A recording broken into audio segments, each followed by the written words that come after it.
Hola, hola, ¿cómo están?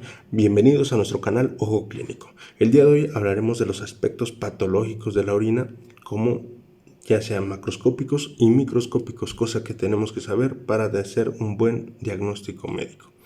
Esperemos que se queden y juntos desarrollemos un buen ojo clínico. Bueno, dentro de los aspectos macroscópicos, como verán, empezamos por el color. Hay medicamentos que nos van a causar cambios en la coloración de la orina y algunos otros elementos que no son medicamentos, obviamente, que nos pueden cambiar el color. Empezamos por los fármacos, principal fenazopiridina, nitrofurantoína. Lo damos para la infección de vías urinarias, le decimos al paciente que se lo tome, se va a su casa, regresa a la consulta. ¿Por qué? Porque ahora se espanta de que tiene otro color su orina, como color anaranjado o café. Y piensa que a lo mejor le hizo daño el medicamento, pero no.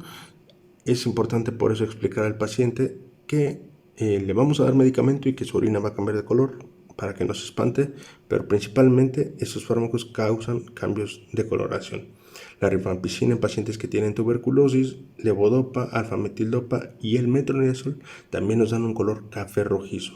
La bacteria Serratia Emarcensens nos da el síndrome de pañal rojo en los infantes. Tenemos que sospecharlo cuando el papá diga o mamá diga, es que mi bebé está orinando y mire, se mancha de rojo. Ya tenemos que tener en cuenta que es por esta bacteria. Este color rojizo puede ser con eritrocitos intactos, principalmente si tenemos los eritrocitos intactos, comúnmente es por betabel, colorantes vegetales, uratros concentrados y también puede ser en menor cantidad, obviamente, por mioglobinuria secundaria a trauma muscular o hemólisis. La fenolftaleína se usaba como laxante antes, ya no se utiliza tanto, por lo menos no aquí en México, porque causa carcinogénesis. Otro color importante es el color negro por daño hepático o simplemente hay una mioglobinuria intensa por rhabdomiólisis. Dentro de la apariencia física podemos tener orinas muy turbias donde principalmente es por leucocitos, o sea, llamado piuria, eliminación por orina de leucocitos, o también puede ser por fosfatos amorfos. Como vemos la imagen del centro, se ve una orina demasiado turbia.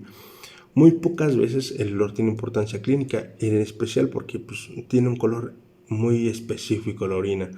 Pero si tenemos una orina fétida, podemos sospechar de la infección de vías urinarias.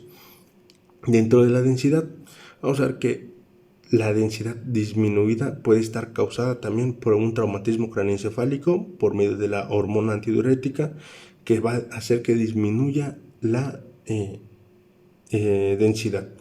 Dentro de la diabetes insípida y el daño tubular agudo tenemos una densidad de 1.010 que puede estar disminuida más aún así después de que han estado orinando toda la noche. Si estuvieron orinando toda la noche, los pacientes con diabetes insípida deberían de tener una densidad más elevada, pero ellos casi siempre tienen una densidad normal. También la disminución de la densidad nos puede dar falsos negativos en cuestión, por ejemplo, de pruebas de embarazo en las pacientes embarazadas, donde por mucha dilución no se captó suficiente hormona gonadotropina y nos sale negativo, pero va a ser positivo, obviamente. Cuando aumenta la densidad, también nos puede generar grandes problemas. Por ejemplo, en las tierras reactivas nos pueden dar una alta concentración en pacientes que le hicimos pruebas de gabinete, donde queremos saber si ya está eliminándose la prueba de contraste y si está demasiado deshidratado nuestro paciente y aparte tenemos un medio de contraste adentro, nos puede hablar de que el paciente no está eliminando el medio de contraste y nos puede dar una sospecha de daño renal, por ejemplo. También, si está concentrada, nos puede decir que tenemos proteínas en orina, que también nos habla de daño renal. Pero solamente estaba deshidratado el paciente. El pH, dentro del pH, los cálculos de ácido úrico son solubles en orina alcalina. Entonces hay que sospechar si tenemos un paciente con orina alcalina, hay que buscar a ver si tiene cálculos, por ejemplo. Los ácidos tubulares renales, la acidosis tubular renal, perdón, no se logra alcalinizar la orina y siempre tienen orinas de menos de 6.0. Dentro de los microorganismos que desdoblan la urea, por ejemplo los proteos, causan un pH arriba de 7, comidas abundantes causan también alcalosis en la orina. Si el paciente llega que comió 2 horas antes de que le hagas la prueba de orina, comúnmente te va a salir alcalinizada la orina.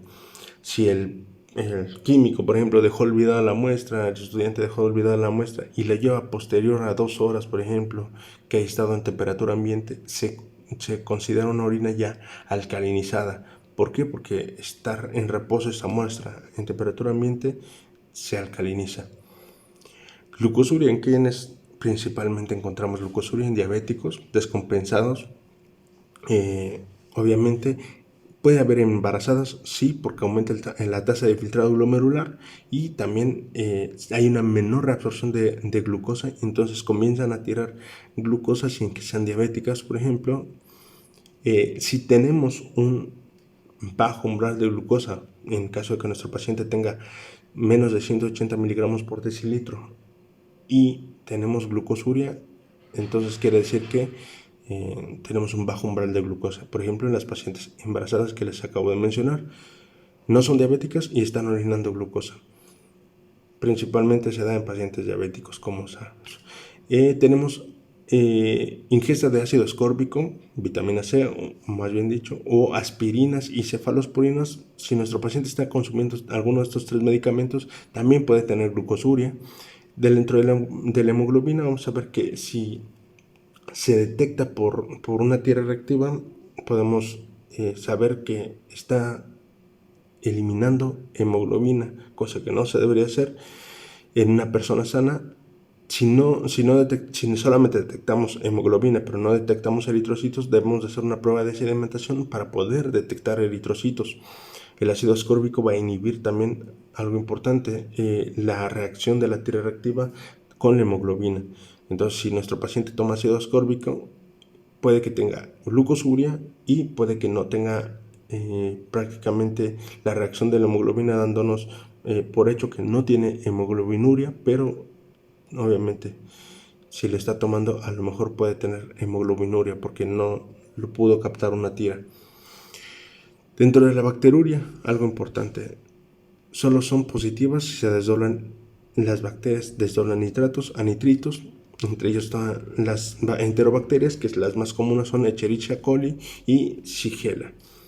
Deben de tener más de 4 horas en vejiga para poder desdoblar nitritos, o sea, los pacientes que empiezan a recolectar su orina después de que orinaron apenas y quieren volver a orinar, ya ahora sí para recolectarlo, nos pueden salir negativos.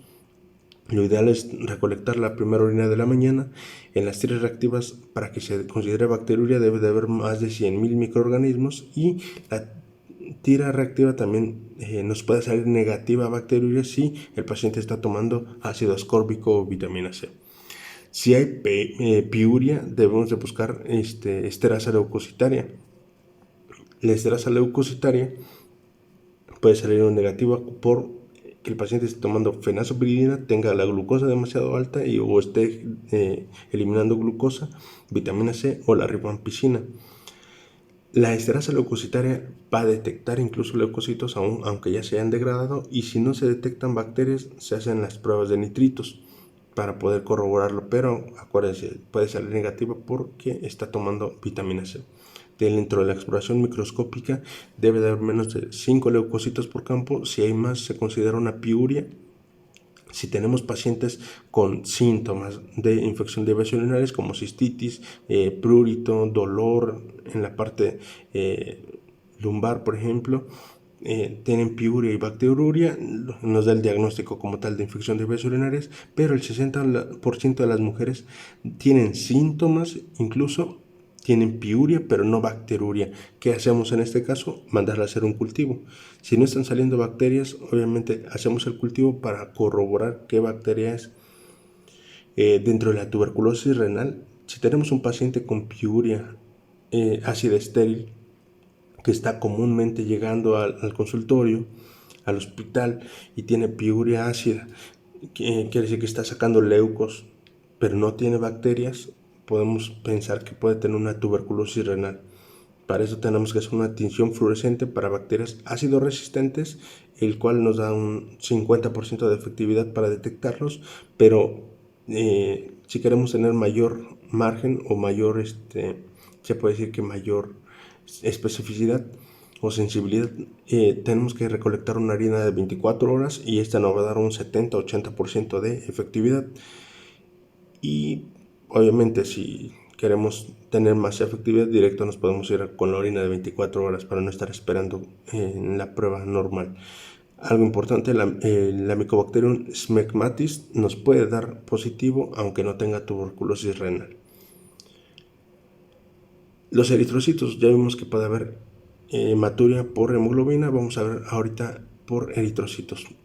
El ejercicio extenuante nos puede dar hematuria microscópica. El sangrado vaginal, obviamente las mujeres que están menstruando en esos días debemos evitar hacerle un examen general de orina, al menos que sea muy importante o muy necesario. La inflamación de órganos adjuntos, como está el apéndice, que obviamente si tenemos un apéndice enclavada, o más bien dicho su posición anatómica del apéndice es pélvica, nos puede dar síntomas de infecciones de vías urinarias y también nos puede dar hematuria.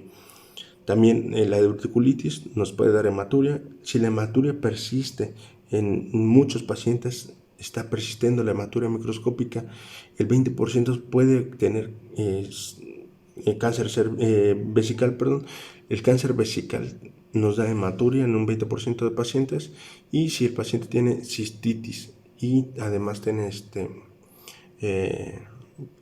uretritis, la hematuria también es un síntoma, comúnmente desaparece con el tratamiento. Si no desaparece con el tratamiento, hay que buscar a qué nivel está la hematuria, pues a qué nivel está sangrando el paciente. Principalmente hay un método que se llama método de los 3 contenedores, donde se le da al paciente, se le dan 3 frascos rotulados como inicio, medio y final, donde nos va a hablar prácticamente a dónde está el sangrado. Se le pide al paciente que orine previa asepsia, que se lave bien genitales y que orine en los 3 frascos al mismo tiempo. Si hay eritrocitos o hemoglobina prácticamente en el primer frasco, nos va a hablar de que la hematuria es de la uretra posterior y la próstata. Si hay hematuria en los 3, puede ser ya sea de vejiga, ureteros o riñón, o hematuria renal se llama. Y si solamente está en el final, comúnmente es ya de lo que es a nivel de meato o uretra, ya en la uretra final. Las células epiteliales. Si vemos, tenemos células epiteliales pavimentosas, es porque la muestra está contaminada a nivel distal, o sea, a nivel de lo que es el meato urinario o uretra en hombres. Y si hay múltiples microorganismos, o el paciente tiene muy mala suerte o se contaminó la muestra, pero no es una contaminación normal. Comúnmente los papás recolectan la orina del bebé que cayó en el bañito del bebé y lo echan al frasco, y ahora sí tenemos un montón de células anormales.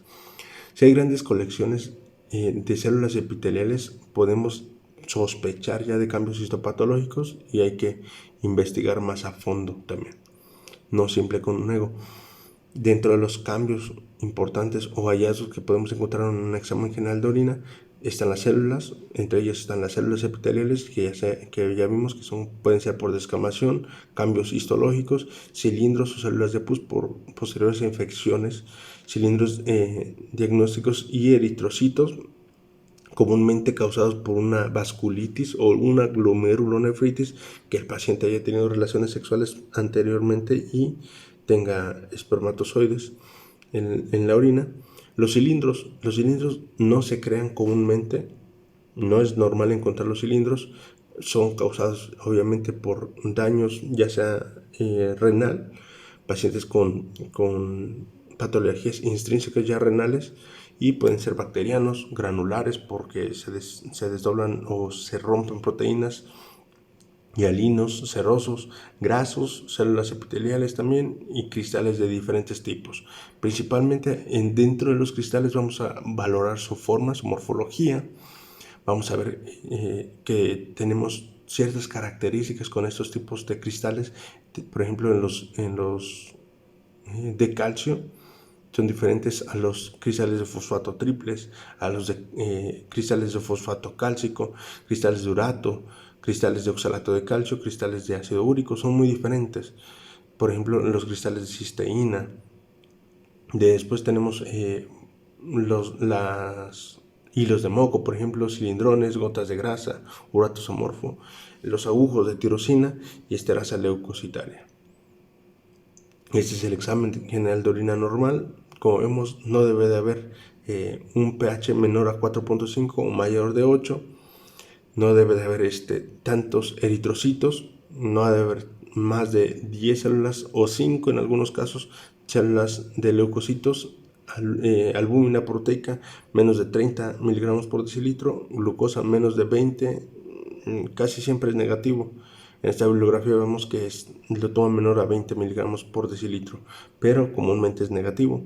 Ya vimos que al menos que sea embarazada y en los pacientes diabéticos puede estar alterado. Nitritos, bacterias que desdoblan de nitratos a nitritos, causan infecciones, por ejemplo, y pueden ser positivas. Nunca debe de haber nitritos, ni cetonas, urobilinógeno tampoco, ni bilirrubina.